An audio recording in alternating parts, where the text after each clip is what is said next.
Imaginen el sol romano aplastando un Gólgota polvoriento, el aire cargado de polvo, humo y el hedor metálico de la sangre fresca. Frente a ustedes, hombres clavados a maderos, cuerpos arqueados por el dolor y la tortura, respirando entre convulsiones y gemidos que ningún libro de historia se atreve a suavizar. Hoy vamos a hablar de algo que los manuales de historia suelen pasar por alto con un discreto procedimiento para acelerar la muerte: el quebrar huesos en la cruz, un castigo tan brutal como documentado por autores romanos como Flavio Josefo y los evangelios sinópticos. Sí, esto pasó de verdad, no es ficción ni exageración. Huesos rotos deliberadamente para que la víctima muriera más rápido, una especie de eficiencia romana aplicada a la anatomía humana. Los verdugos, entrenados y despiadados, golpeaban las tibias y los fémures con masas, mientras la víctima intentaba desesperadamente levantar el cuerpo para inhalar aire. Cada golpe resonaba como un martillo sobre la vida, y la agonía se extendía como un eco que nadie podía ignorar. El olor era inconfundible: sangre caliente, sudor rancio, polvo seco y el miedo profundo de quienes miraban. Los gritos se mezclaban con el crujir de la madera y la fractura de los huesos, componiendo una especie de sinfonía infernal que enseñaba, con efectividad aterradora, quién estaba al mando. Si sienten escalofríos, es normal. Esto es historia real, registrada por testigos de la época. Y aquí, entre huesos quebrados y cuerpos que se desploman, permítanme hacer la invitación: suscríbanse a este canal. Cada historia que contamos no es un simple relato. Es un espejo de la brutalidad humana, una lección que desafía la comodidad de nuestra ignorancia. Quien observa y aprende sobrevive mentalmente. Quien ignora solo acumula clichés sobre el Imperio Romano. Ahora que ya han sentido el horror desde la primera línea, adentrémonos en la mecánica de la tortura romana más eficiente: el quebrar huesos, o crurifragium, como lo llamaban los antiguos. Documentado en los evangelios de Marcos y Juan, y comentado por historiadores como Flavio Josefo, este procedimiento no era un accidente ni un exceso de sadismo improvisado. Era un método sistemático para acelerar la muerte de quienes eran condenados a la crucifixión. Los soldados romanos, acostumbrados a ejecutar con precisión, llevaban masas y varas, y con golpes calculados rompían tibias y fémures, impidiendo que los cuerpos se impulsaran para inhalar aire. La víctima, aún viva, se encontraba atrapada en un cuerpo que se negaba a obedecer, un marionetismo de dolor que ningún teatro moderno podría reproducir con semejante intensidad. Imaginen el tacto de la madera áspera contra la piel ya desgarrada, el crujido seco de un hueso que cede ante la fuerza de la masa, el olor acre de la sangre mezclada con sudor y polvo. Cada golpe estaba pensado. El cuerpo no moría instantáneamente, pero la respiración se volvía un acto imposible, un esfuerzo sobrehumano que prolongaba el espectáculo de sufrimiento ante los ojos de la multitud. Los verdugos eran fríos, casi profesionales. Sus movimientos eran medidos, ensayados en la rutina de un imperio que había transformado la tortura en eficiencia administrativa. No había prisa, porque el objetivo no era la rapidez, sino la enseñanza. Aquí está la consecuencia de desafiar la ley, de rebelarse contra Roma. Y aquí es donde quiero que ustedes reflexionen un momento. ¿Qué piensan de este castigo? ¿Era justicia divina, castigo merecido, o un exceso que ni los dioses podrían justificar? Les invito a comentar, a dejar su opinión. La historia no solo se trata de hechos, sino de cómo nosotros, desde la seguridad de nuestra época, juzgamos la crueldad de otros tiempos. ¿Habría perdón para quienes sufrieron este suplicio? ¿O la muerte misma era la única respuesta posible? Antes de que un cuerpo se arquease en agonía sobre un madero, antes de que los huesos crujieran bajo la masa experta del verdugo, existía un proceso casi tan brutal como la crucifixión misma: el juicio y la condena. En Roma, la ley era tanto espectáculo como herramienta de control. Los tribunales no eran salas de justicia serena. Eran teatros donde la política, la corrupción y el miedo se entrelazaban. Flavio Josefo nos recuerda cómo los procuradores y gobernadores, desde Poncio Pilato hasta los magistrados locales, manejaban los juicios con la precisión de un cirujano, aunque con el corazón de un depredador. La inocencia rara vez importaba. Lo que importaba era la apariencia de orden y el recordatorio constante de quién tenía el poder. Imaginemos el camino: una prisión oscura, húmeda, con barro pegado a los pies, ratas desplazándose entre las piedras y un condenado encadenado, esperando a que su destino se decidiera. El olor es penetrante, mezcla de orina, sudor y humedad rancia, y el silencio es tan pesado que parece aplastar los pensamientos. El prisionero escucha los pasos de los soldados, el murmullo de los escribas registrando cada palabra, y el ruido lejano de la multitud que ya anticipa la condena. En este contexto, cada mirada y cada gesto pueden ser letales. Un titubeo, un comentario desafortunado, y la balanza de la justicia, desequilibrada por intereses políticos, se inclina hacia la muerte. Pero no se equivoquen. La crucifixión no era solo un castigo físico.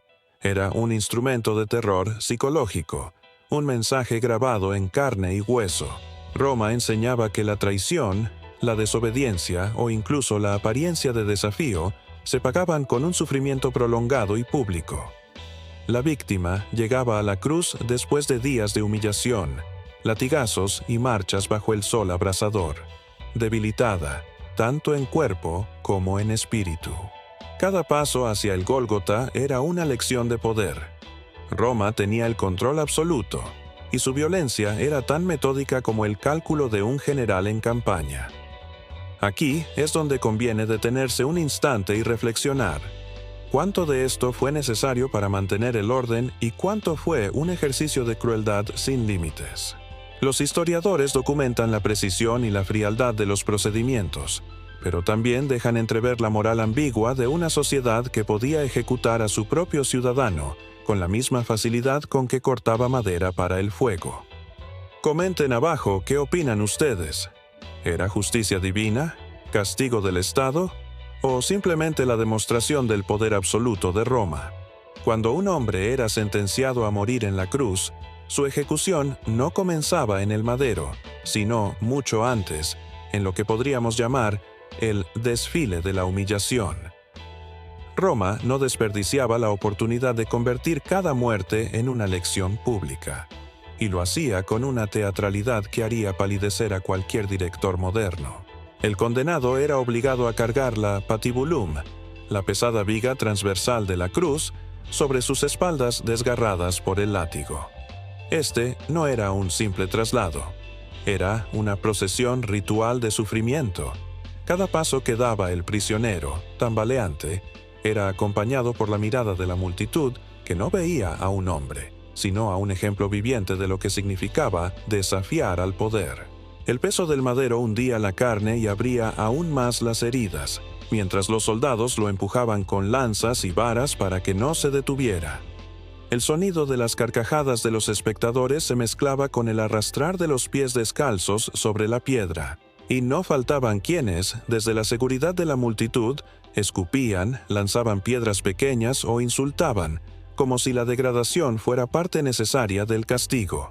La crueldad, en esos instantes, no provenía solo de los verdugos oficiales, sino también del pueblo, que participaba gustoso en el espectáculo de la humillación. Y la ironía más amarga era que muchos de esos espectadores eran pobres, esclavos, gente que conocía de cerca la injusticia, y aún así se volcaban contra el condenado. Roma había logrado lo impensable, transformar la violencia estatal en entretenimiento popular. Y claro, siempre había algún filósofo que, con aire solemne, intentaba justificarlo como una lección moral sobre el orden y la disciplina. Una filosofía que suena muy elegante en pergaminos, pero que en la práctica se traducía en un hombre, desplomándose bajo el peso del madero con la piel pegada a la madera como un trozo de carne cruda sobre un tablón. El recorrido terminaba en el lugar de ejecución, un descampado polvoriento y elevado, elegido con la precisión de un arquitecto del miedo. No era un rincón apartado, sino un escenario visible desde todos los ángulos. Allí, el cuerpo exhausto era arrojado al suelo como un fardo inútil, y mientras el sol ardía sobre sus heridas abiertas y los buitres comenzaban a sobrevolar en círculos, el condenado sabía que lo peor aún estaba por comenzar. El condenado, arrojado en el suelo bajo el sol despiadado, ya no era un hombre, sino un objeto en manos de los verdugos. La preparación de la cruz no era improvisada. Estaba pensada con la precisión de un carpintero que conoce cada medida. La patibulum se encajaba en el stips, el madero vertical que ya esperaba fijado en el lugar. El ruido de la madera chocando no era casual. Era un aviso sonoro, un preludio del sufrimiento que se avecinaba. Los soldados, acostumbrados a la rutina, comenzaban el proceso de fijación. En algunos casos se utilizaban cuerdas apretadas con tal fuerza que la carne se desgarraba al tensarse. Pero lo más común y lo más temido eran los clavos. Largos, de hierro de entre 13 y 18 centímetros capaces de atravesar muñecas o pies con un solo golpe seco de martillo. La elección no era estética ni misericordiosa. En la muñeca, el clavo encontraba espacio entre huesos y tendones, asegurando que el peso del cuerpo no desgarrara la carne de inmediato. Era, podríamos decir, un diseño eficiente, digno de la ingeniería romana, aplicada esta vez no a puentes ni acueductos, sino al dolor humano. Imaginen la escena: el golpe del martillo resonando en el aire, seguido del grito desgarrador de la víctima. Un sonido agudo, distinto al gemido de la flagelación. Este era un grito que nacía del hueso mismo, del contacto directo entre hierro y nervio. La vibración se extendía por todo el brazo, y el cuerpo se arqueaba instintivamente, como intentando huir de sí mismo. Pero no había huida. El segundo brazo corría la misma suerte, y después, los pies, clavados uno sobre otro en la madera. Cada martillazo era un recordatorio brutal de que Roma no dejaba cabos sueltos. El olor del hierro mezclado con la sangre caliente llenaba el aire. El polvo se pegaba a la piel húmeda, creando una costra asquerosa que solo intensificaba la incomodidad. Los soldados, por su parte, actuaban sin emociones. No había odio ni piedad, solo rutina. Para ellos era lo mismo que clavar una bisagra o fijar un tablón. El verdadero objetivo no era la víctima, sino los ojos que observaban desde abajo. Cada espectador debía grabar en su memoria ese sonido, ese olor, esa imagen, como advertencia indeleble. Una vez asegurado, el madero era levantado con cuerdas y fuerza hasta encajar en el hueco previamente preparado en el suelo. El condenado no gritaba ya como un hombre, sino como un animal atrapado, arrancando sonidos primitivos de una garganta seca y rota. Y en ese instante comenzaba el espectáculo más cruel, la lenta danza entre el instinto de vivir y la imposibilidad física de hacerlo. Una vez erguido en la cruz, el condenado se encontraba en una lucha imposible: respirar. El suplicio de la crucifixión no consistía en el dolor inicial de los clavos, sino en la lenta tortura de la asfixia. El cuerpo colgaba hacia adelante, el peso hundía el pecho, y cada inhalación se convertía en una batalla entre la gravedad y la voluntad de sobrevivir. Para lograr una bocanada de aire, el crucificado debía impulsarse hacia arriba con las piernas, apoyando todo el peso en los pies atravesados por el hierro. Aquello generaba un círculo macabro. Aliviaba el pulmón, pero desgarraba nervios y tendones. Al caer, descansaba el dolor de las piernas, pero ahogaba los pulmones en su propia presión. El resultado era una danza grotesca, un vaivén de carne que subía y bajaba entre gemidos y jadeos. Desde abajo, la multitud lo observaba como quien contempla un espectáculo. Algunos reían, otros maldecían, y no faltaban los piadosos que murmuraban oraciones, como si un rezo pudiera suavizar el suplicio de aquel que ya no era hombre, sino un trofeo expuesto. Roma entendía algo que hoy quizá nos incomoda admitir: que el dolor público es un lenguaje más eficaz que cualquier ley escrita. Los sonidos eran insoportables, respiraciones entrecortadas, un silbido agudo al entrar el aire en pulmones colapsados, la tos que escupía sangre y saliva, los músculos temblando como cuerdas tensas a punto de romperse, el olor del hierro oxidado, mezclado con el sudor rancio y las heces que, tarde o temprano, escapaban del cuerpo agotado, convertía el lugar en un teatro nauseabundo. El suplicio no duraba minutos, sino horas, incluso días. Había testimonios de crucificados que sobrevivieron más de 24 horas, desafiando la lógica del cuerpo humano. Y ahí está la ironía más amarga. Cuanto más fuerte era el condenado, más prolongado era su tormento. El tiempo se volvía el verdugo más cruel. Bajo el sol, la piel se quemaba, los ojos se irritaban con polvo y moscas, y las heridas comenzaban a inflamarse. El condenado miraba hacia abajo y encontraba el vacío. Soldados que jugaban a los dados para repartirse sus ropas, curiosos que murmuraban, niños que señalaban con dedos temblorosos. Su vida, reducida a espectáculo y lección, era propiedad del Estado, no de los dioses ni de sí mismo. Así pasaban las horas, en ese cruel balanceo entre dolor y aire, hasta que los verdugos decidían que el espectáculo había durado lo suficiente. Y entonces entraba en escena el acto final, el crujido de los huesos bajo la masa, el golpe definitivo que transformaba la asfixia en silencio. Después de horas de agonía, cuando el condenado se había convertido en un cuerpo tambaleante, oscilando entre el delirio y la inconsciencia, entraba en escena el último acto, el crurifragium, el quebrar de huesos. Roma lo llamaba misericordia, pero no se engañen. Era la versión romana de la compasión, una que llegaba a martillazos. La lógica era simple y documentada. Mientras el reo pudiera impulsarse con las piernas, podía seguir respirando. Romper las tibias y los fémures aseguraba que el cuerpo se desplomara, incapaz de sostenerse, y la asfixia hiciera el resto del trabajo en cuestión de minutos. El verdugo se acercaba con una masa de hierro o madera endurecida. No había ceremonia, no había palabras solemnes, solo un golpe seco que resonaba en el aire como un trueno. El sonido del hueso quebrándose no necesita descripción. Basta con imaginar el crujido de una rama gruesa al partirse, multiplicado por el eco del dolor humano. El condenado gritaba, o intentaba hacerlo, pero a esas alturas la voz era apenas un aullido rasgado. Con el segundo golpe, el cuerpo se doblaba, se desplomaba, y la respiración quedaba atrapada en un pecho que ya no podía expandirse. La muerte, en teoría, llegaba más rápido. En la práctica, era solo otra coreografía de sufrimiento. Lo irónico es que este procedimiento está registrado no solo por cronistas romanos, sino también en los evangelios cristianos, cuando relatan cómo a los ladrones crucificados junto a Jesús se les quebraron las piernas para acelerar el final. Incluso ahí, en el texto sagrado, aparece reflejada la precisión de una costumbre que Roma había perfeccionado como parte de su repertorio de ejecuciones. Nada de improvisaciones, nada de sentimentalismos, solo la fría burocracia del dolor.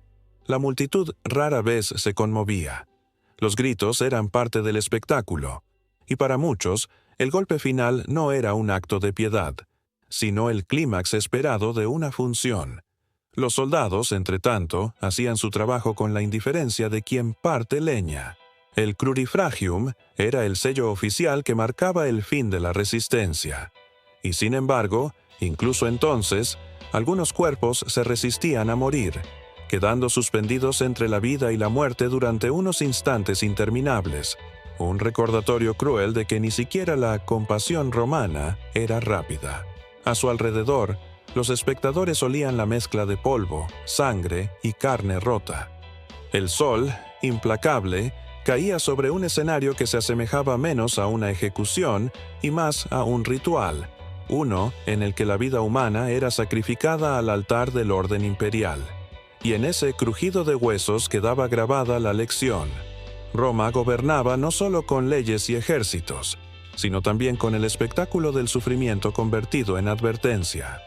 Para comprender la magnitud del crurifragium, hay que mirar más allá del madero y de la carne desgarrada.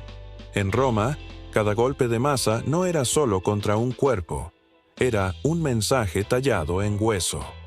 Así paga quien se atreve a desafiar al orden imperial. El pueblo lo sabía, los soldados lo ejecutaban, y los magistrados lo celebraban en silencio, satisfechos de que la lección hubiera sido impartida sin necesidad de discursos. En las ciudades del imperio, estas ejecuciones tenían un público asegurado.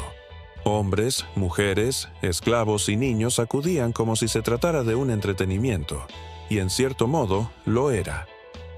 El sarcasmo de la historia es que Roma, la misma civilización que nos legó el derecho, la arquitectura y la literatura, también convirtió la tortura en un espectáculo didáctico.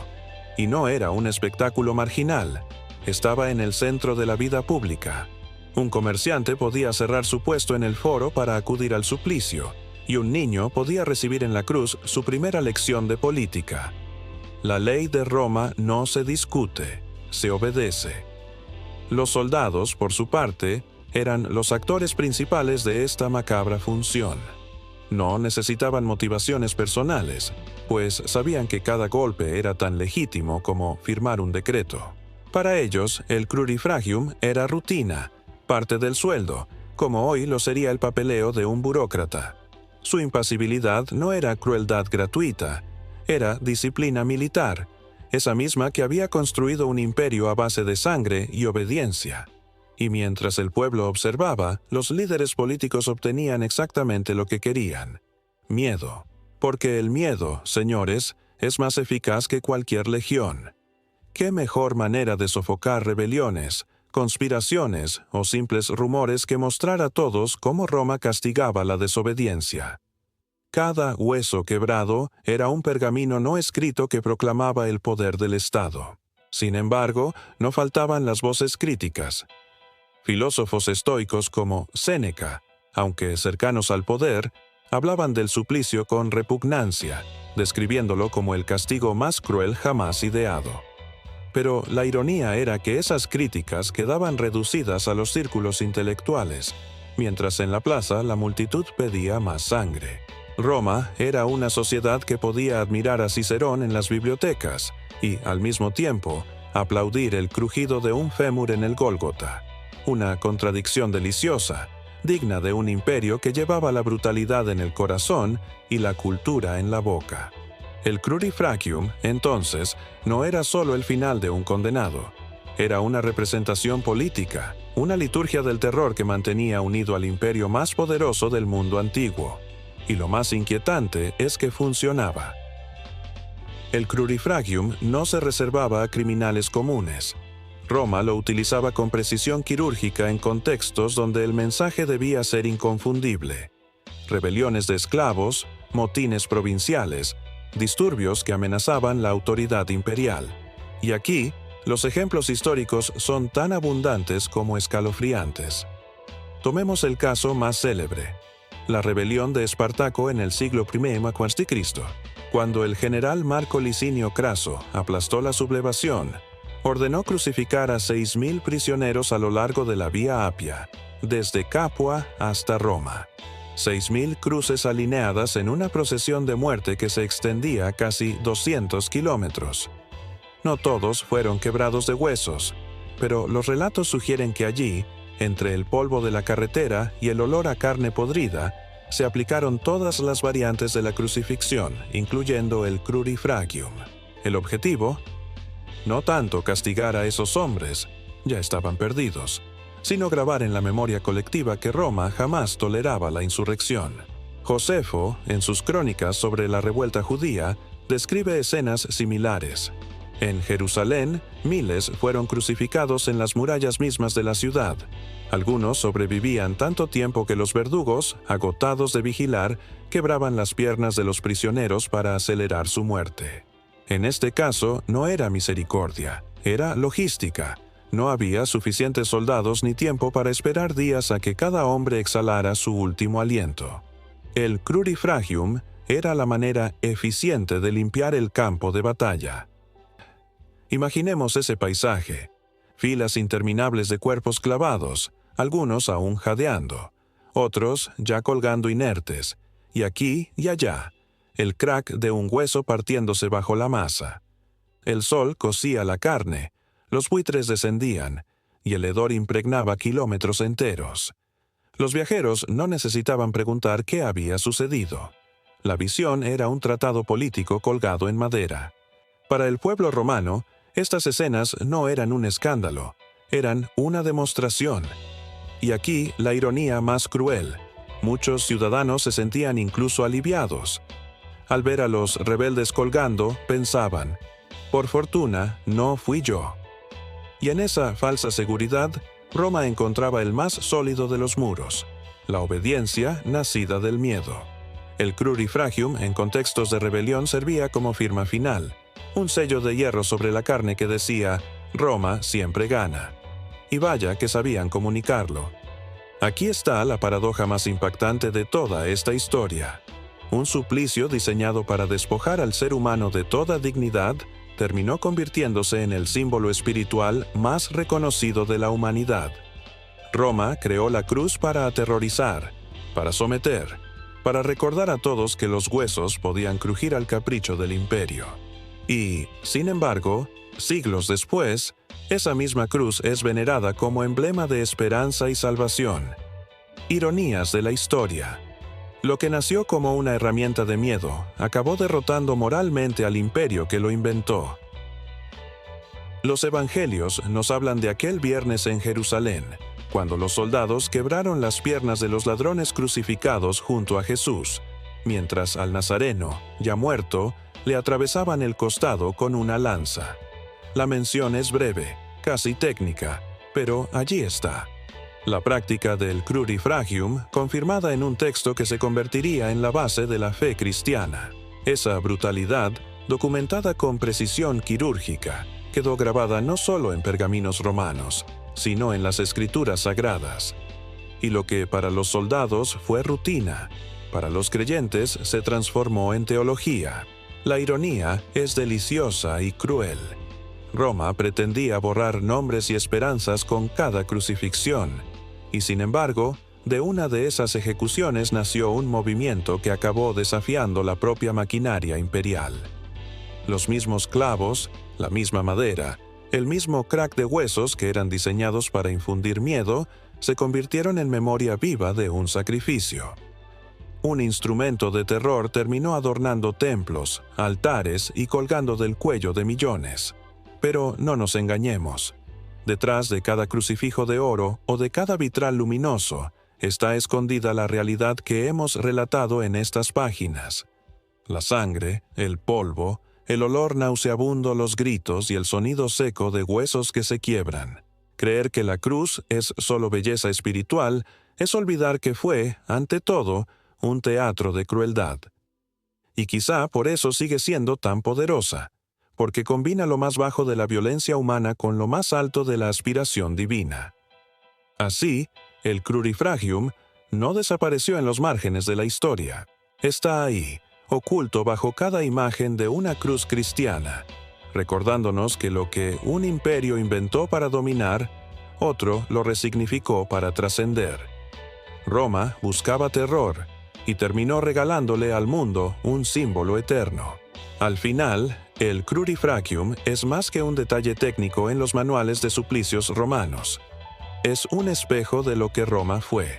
Un imperio brillante en su ingeniería, magnífico en su arquitectura, pero igualmente sofisticado en su capacidad para destruir. Roma no solo conquistaba territorios, conquistaba cuerpos. No solo levantaba arcos triunfales, levantaba cruces donde los huesos de los rebeldes crujían bajo el peso de una masa.